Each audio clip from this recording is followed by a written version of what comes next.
A ver, normalmente cuando pensamos en un robo de proporciones históricas, imaginamos la típica escena en medio de la noche. Ya sabes, máscaras, un silencio absoluto, alguien cortando los cables de las alarmas con muchísimo cuidado. Claro, la idea de que es un acto clandestino, digamos. Exacto.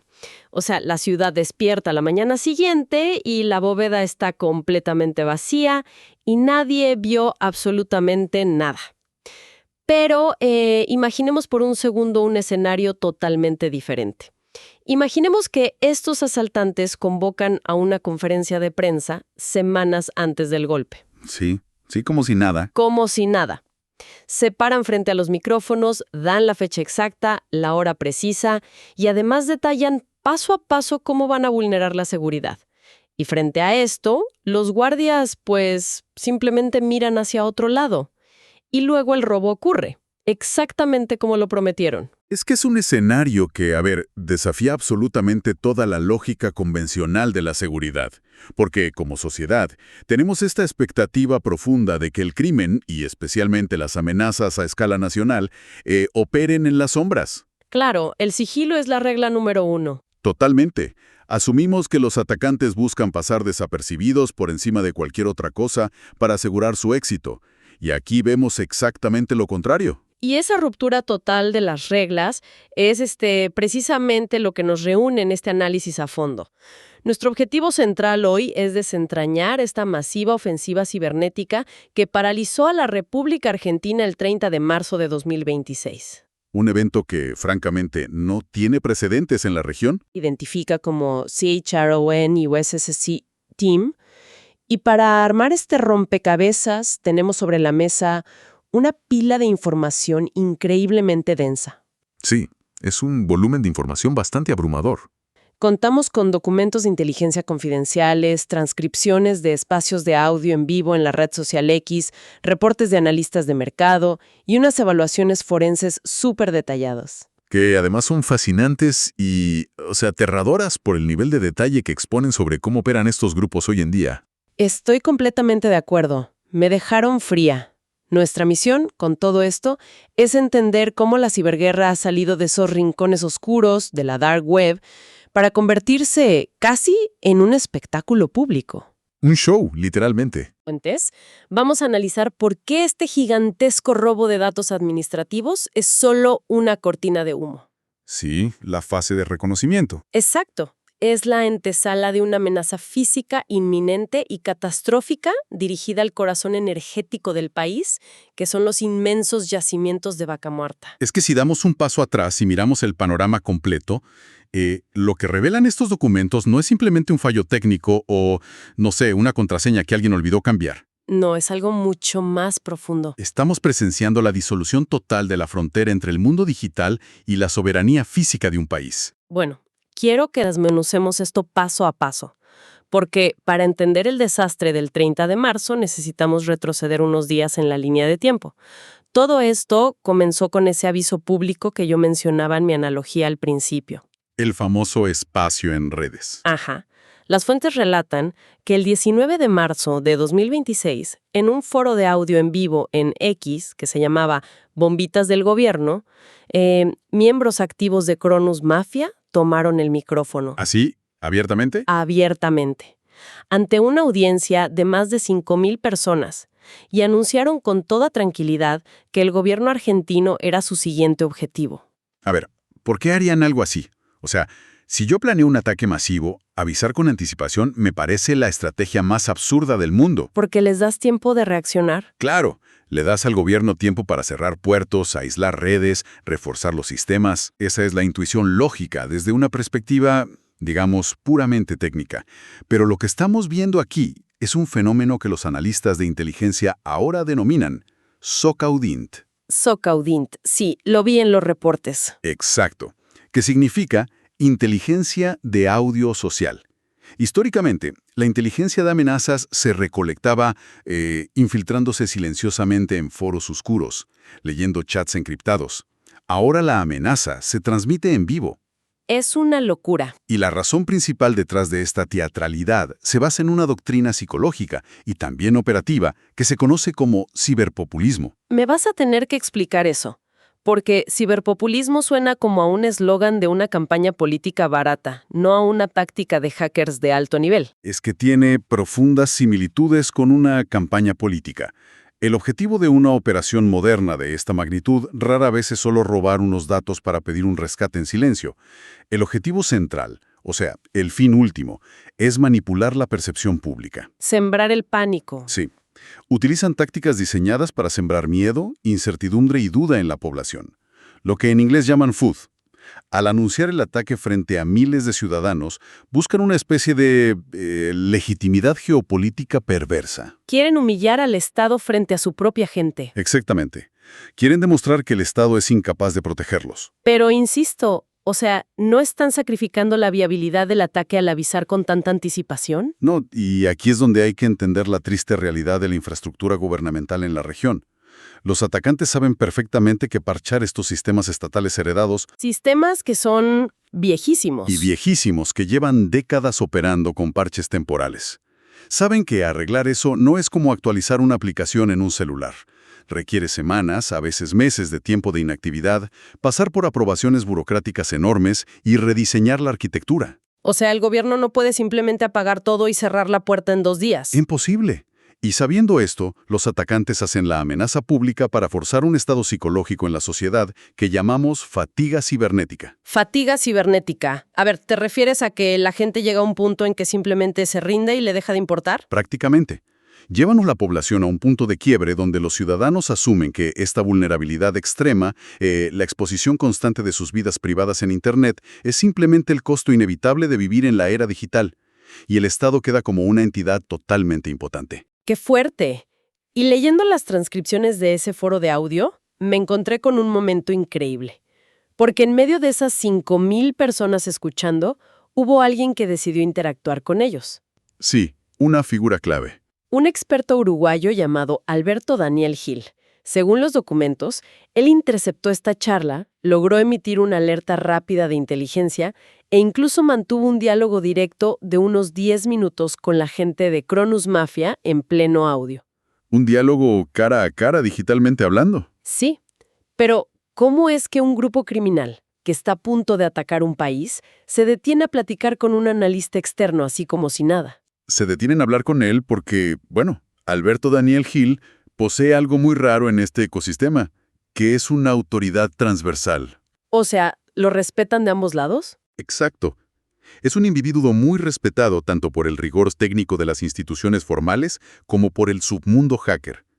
Durante ese diálogo en vivo, los atacantes le dieron una evaluación cruda, casi clínica te diría, de lo frágiles que eran las redes del Cono Sur. Les expusieron todo el mapa de vulnerabilidades. Y esta conversación es vital para nuestro análisis, porque prueba que la vulnerabilidad era conocida.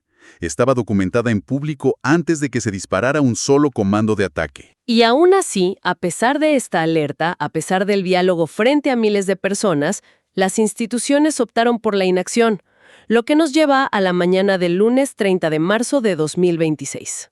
El día cero. Gubernamentales y financieras de Argentina. Tengo entendido que el volumen de datos fue masivo, pero ayúdame a dimensionar el daño real de ese día. ¿Qué tan grave fue? El daño fue absolutamente estructural. Estamos hablando de la vulneración simultánea de 28 agencias gubernamentales, con la filtración de más de 8 millones de registros ciudadanos. ¿8 millones? ¡Wow! Por darte ejemplos muy específicos que salen en las fuentes, penetraron el Banco Central de la República Argentina, exponiendo registros de auditoría financiera súper profundos. Vulneraron a la Dirección General de Escuelas. Sí, ahí decían que fueron como 200,000 registros, ¿no? Exacto, que incluían información personal de docentes, estudiantes, historiales académicos de menores, y quizás lo más grave desde el punto de vista táctico, comprometieron a la Policía de Seguridad Aeroportuaria, la PSA, exponiendo las nóminas completas de los oficiales. Espera, sobre la PSA, los documentos mencionan que ese sistema en particular ya arrastraba unas vulnerabilidades súper graves desde el año anterior, desde 2025. O sea, ¿cómo es posible que una agencia de seguridad nacional no aprenda de un ataque previo y tape el agujero? Pues eso ilustra a la perfección la ausencia total de lo que en la industria se llama ciberhigiene. O sea, si un sistema crítico falla repetidamente año tras año y nadie se toma la molestia de cambiar la arquitectura subyacente, Pues no hay defensa que valga. ninguna. Entonces, cualquier estrategia de ciberseguridad nacional es pura ficción. Es un PDF bonito en el escritorio de un ministro, pero no es una realidad operativa. Y lo que a mí me resulta realmente alucinante de todo esto es la respuesta oficial. O bueno, la falta de respuesta. El silencio absoluto. ¿Sí? Mientras los datos de 8 millones de personas se escurrían por Internet, no hubo un solo comunicado presidencial, no hubo una cadena nacional para advertir a la gente. La ciudadanía se terminó enterando del desastre porque un usuario anónimo en Reddit. ¿El famoso usuario Analyzer? Exacto, bajo el seudónimo Analyzer. Él publicó un resumen estructurado de la filtración, y la alerta se volvió viral ahí. O sea, la gente descubría que sus historiales médicos y sus sueldos estaban flotando en foros de Telegram mientras leían un hilo en Reddit. Es un reflejo de los tiempos. Y a ver, mientras el gobierno guardaba este silencio sepulcral, el sector financiero no se quedó quieto. Los mercados reaccionan a los hechos materiales, no a los silencios políticos. Claro, el dinero no espera.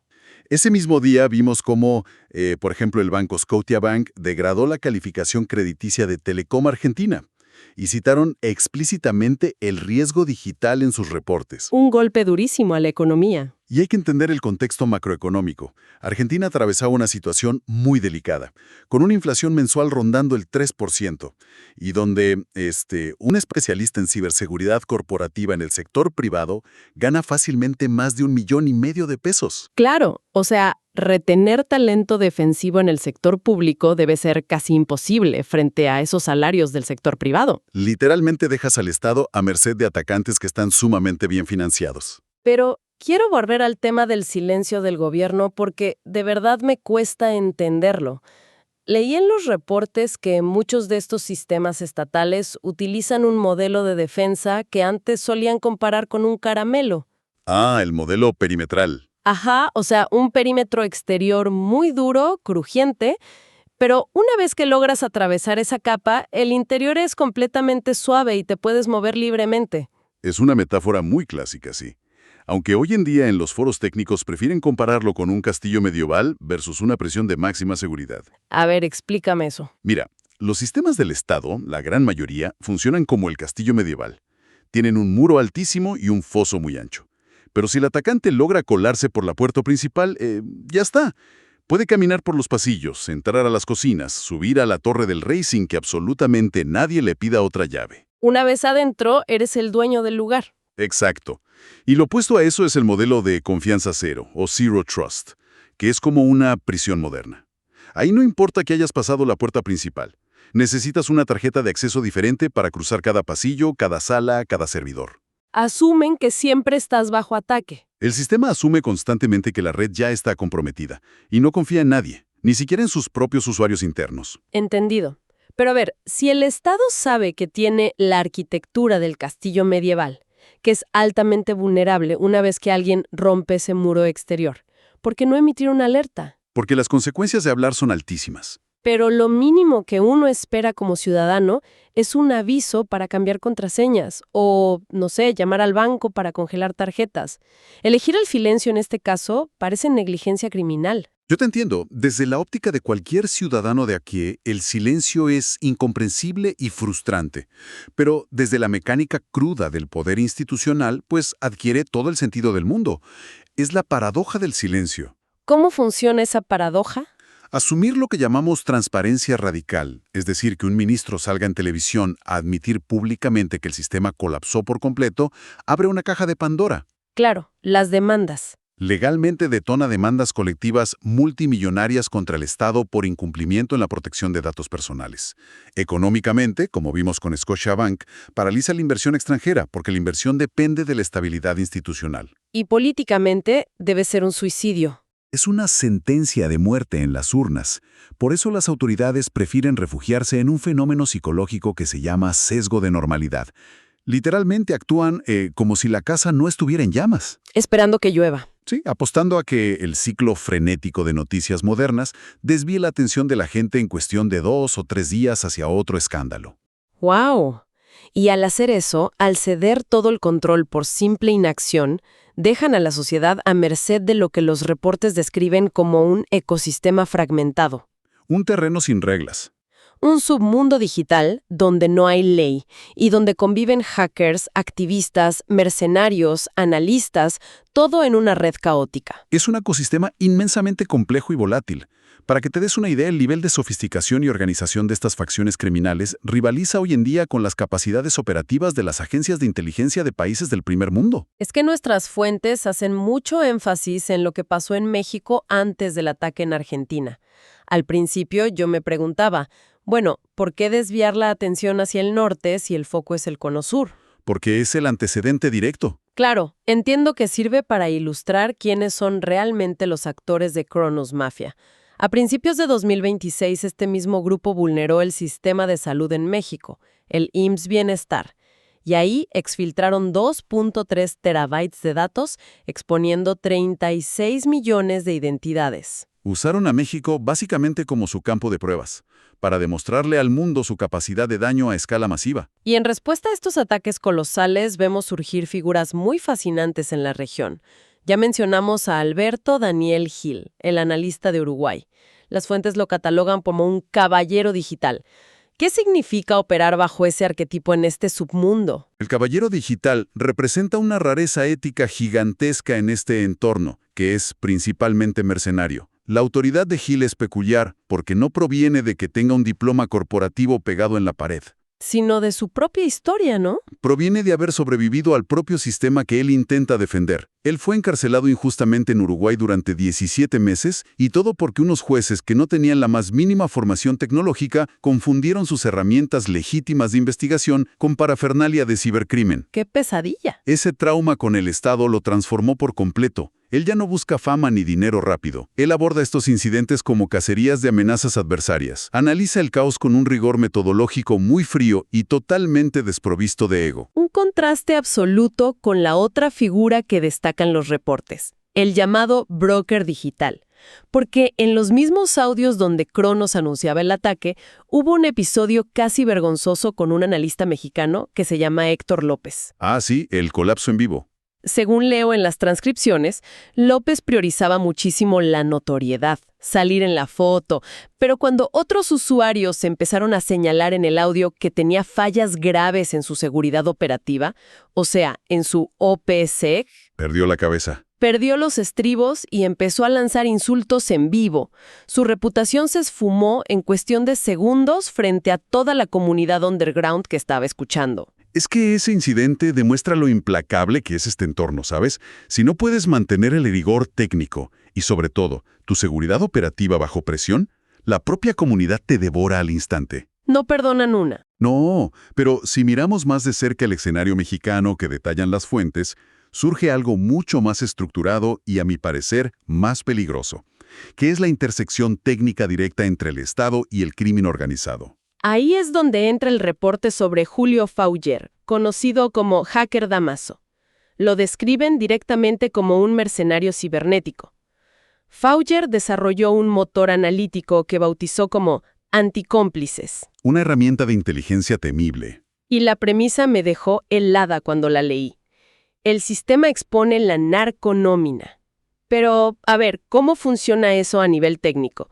O sea, no es que los cárteles tengan una hoja de cálculo en Excel con los sueldos y nombres de los políticos que tienen comprados. No. Sería muy fácil. Es muchísimo más sofisticado que eso. El motor anticómplices no busca archivos de texto ni documentos de Word. Lo que hace es cruzar metadatos. ¿Metadatos de celulares? Principalmente. Funciona ingiriendo cantidades masivas de registros de las torres de telefonía celular y datos de geolocalización. La herramienta se dedica a analizar patrones invisibles para el ojo humano. O sea, rastrea quién está cerca de quién. Imagina esto. Si el teléfono celular de un político, que supuestamente es súper incorruptible, hace ping en la misma antena de telecomunicaciones que el teléfono de un líder de cártel, Ya tienes una coincidencia. y si eso pasa repetidas veces, a las 3 de la mañana, en una zona aislada, el software establece una conexión física innegable. ¡Wow! Usaron métodos muy similares para exponer presuntos fraudes electorales en 2024, cruzando decenas de miles de identidades clonadas en los registros. Básicamente, la tecnología de espionaje se está usando para desnudar el tejido corrupto de toda la sociedad. Y esto plantea un tema gigantesco sobre la asimetría tecnológica en el mundo, porque los documentos señalan que potencias como Estados Unidos observan todo esto utilizando herramientas de espionaje avanzadísimas. Mencionan a Pegasus, por ejemplo. La mirada desde arriba. Exacto. Aplican lo que los reportes llaman estabilidad cínica. Tienen visibilidad de estas narconóminas, de estos hackeos masivos en tiempo real, pero deciden no intervenir, porque desarmar esas redes de corrupción colapsaría la región económicamente y generaría crisis migratorias terribles. Simplemente observan el caos del sur, sentados cómodamente desde la barrera. Es una postura geopolítica de contención. Claro. Pero el problema gravísimo de observar sin intervenir es que las herramientas de destrucción en este submundo están evolucionando muchísimo más rápido que las políticas de contención de los gobiernos. Ya no estamos en la época de los virus por correo. Para nada. En las redes gubernamentales de Latinoamérica, hoy vemos una convergencia extraña de dos mundos. Por un lado, tienes amenazas súper arcaicas, o sea, sistemas obsoletos que caen ante ataques de ransomware antiguos, donde todavía un operador humano tiene que teclear comandos uno por uno para bloquear una computadora. Sí, trabajo manual. Pero al mismo tiempo, los reportes nos indican que ya cruzamos la línea sin retorno hacia la era agéntica de la inteligencia artificial. He visto ese término, IA agéntica, repetido por todas partes en los análisis forenses.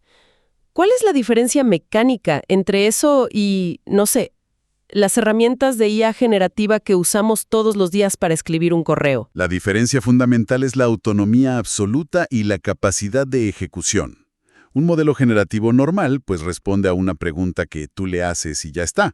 Una IA agéntica funciona como un equipo entero de hackers mercenarios trabajando a la velocidad de la luz. ¿Toma sus propias decisiones? Sí, tú solo le das un objetivo general. Le dices, por ejemplo, infiltra la red del Ministerio de Salud y consígueme la base de datos. Y ya.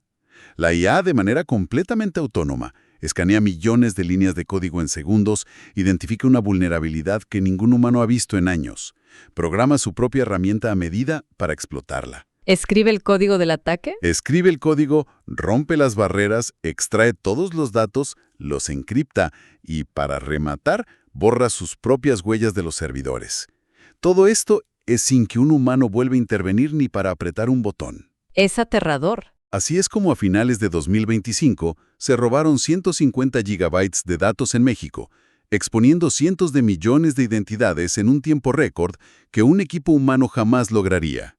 Y aquí es justo donde todas las piezas de este profundo análisis colisionan.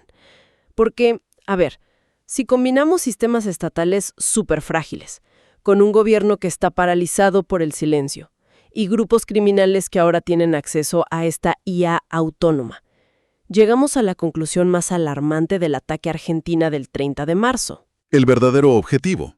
Exacto. Todos estos analistas que revisaron los terabytes de datos robados de la policía, de las escuelas y de los bancos, coinciden en algo. Cronos Mafia no quería vender bases de datos de profesores de matemáticas para ganar unos dólares. No les interesa eso. Todo este robo masivo fue una gigantesca fase de reconocimiento táctico. El objetivo real, el foco absoluto de esta campaña cibernética, es físico y es destructivo. Vaca muerta. Y hay que recordarle a quienes nos escuchan que Vaca Muerta no es solo un montón de tierra con petróleo y gas no convencional allá en la provincia de Neuquén. Es literalmente la columna vertebral del futuro económico de toda la Argentina. Las fuentes hablan de proyecciones que generarían un superávit de hasta 10.000 millones de dólares. Es enorme. Desde una perspectiva de guerra híbrida y de extorsión a escala de Estado-nación, es el objetivo definitivo.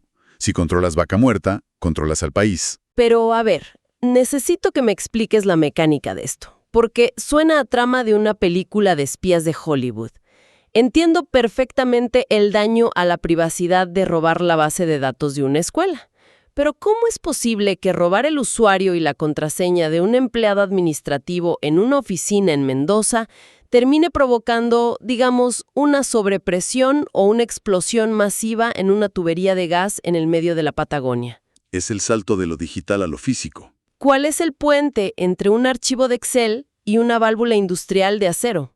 El puente es un concepto fundamental en ciberseguridad que se llama movimiento lateral.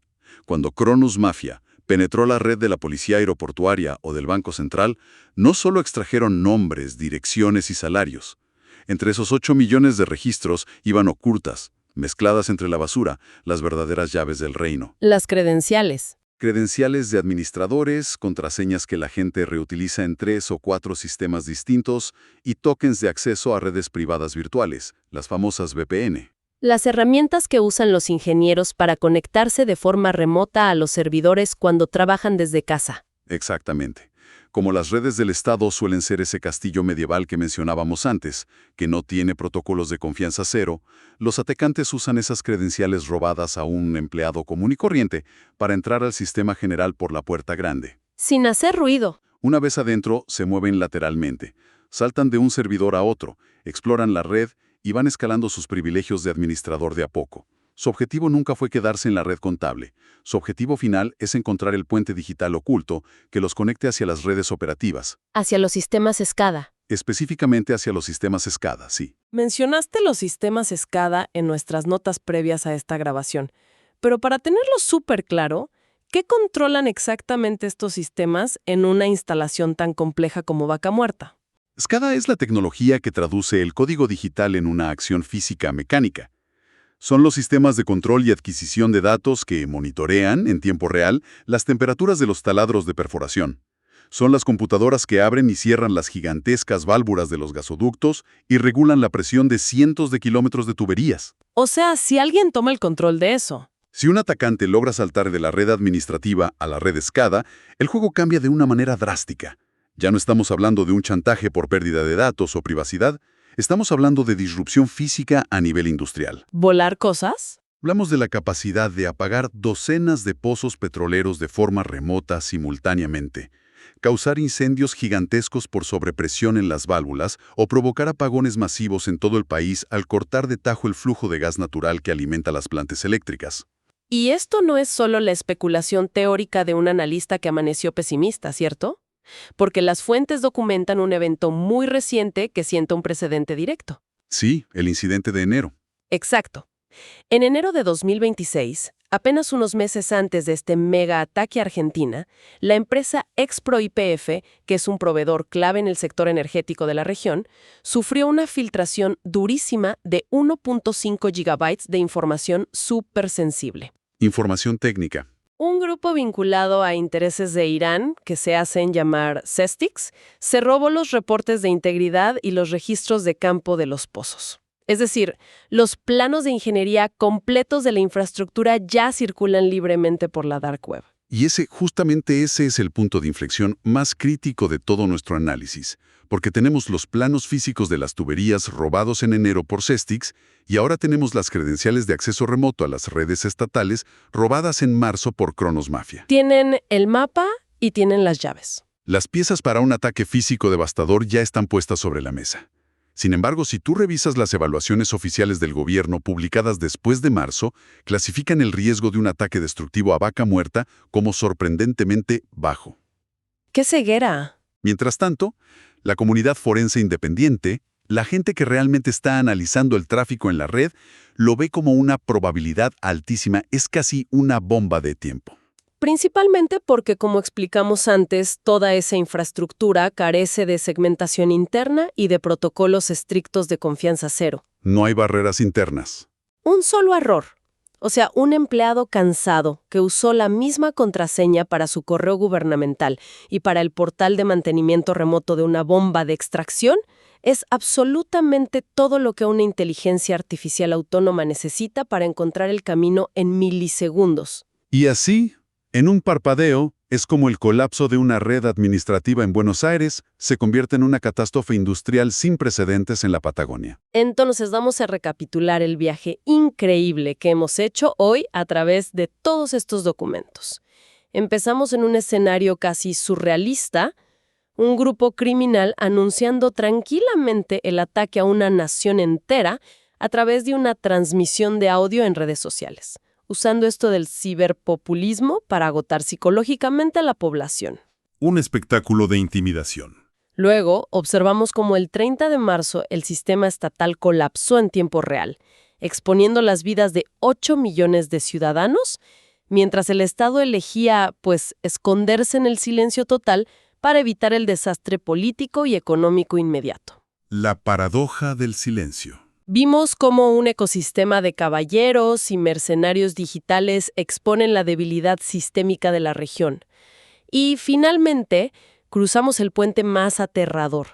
Descubrimos cómo unas simples bases de datos de profesores y policías son en realidad el combustible y la fase de reconocimiento para acceder a los sistemas SCADA, dejando a los inmensos recursos energéticos de Vaca Muerta a un solo clic de distancia del sabotaje físico. Yo creo que la conclusión ineludible que nos deja toda esta evidencia que revisamos es que la frontera que solíamos trazar tan claramente entre el ciberespacio y el mundo real, es una ilusión completamente anticuada. Ya no existe. La red digital ya no es un espacio abstracto allá en la nube donde solo corren riesgo nuestras contraseñas o nuestros números de tarjetas de crédito. Es literalmente el sistema nervioso central de nuestra realidad material diaria. Lo cual nos deja con una idea profundamente inquietante para pensar al terminar el día. Porque si absolutamente todo lo que sostiene nuestra civilización, el agua potable que fluye por nuestras tuberías, el gas que procesamos en campos como Vaca Muerta, la electricidad de nuestros hospitales, depende de redes interconectadas donde la inteligencia artificial ya tiene la capacidad autónoma de escribir y ejecutar su propio código de destrucción masiva en fracciones de segundo. Y sin ayuda humana. Y si quienes deben protegernos desde el Estado se niegan siquiera a admitir públicamente que las cerraduras de las puertas están rotas por miedo a cómo les va a ir en las encuestas, ¿en manos de quién está realmente la soberanía física de nuestros países al momento de apagar la computadora? Es una interrogante pesada, pero que obliga a replantear todo lo que creíamos saber sobre la seguridad nacional y la sobrevivencia en este siglo XXI. Durante años, creo que todos pensamos que la idea de ladrones de bancos anunciando su robo en una plaza pública era una locura, digna de una película de ficción. Pero hoy resulta que la bóveda que dejaron vacía en Argentina no estaba llena de billetes. Estaba llena con los planos maestros para controlar al país entero. Gracias por acompañarnos en esta profunda conversación y análisis de las fuentes. Hasta la próxima.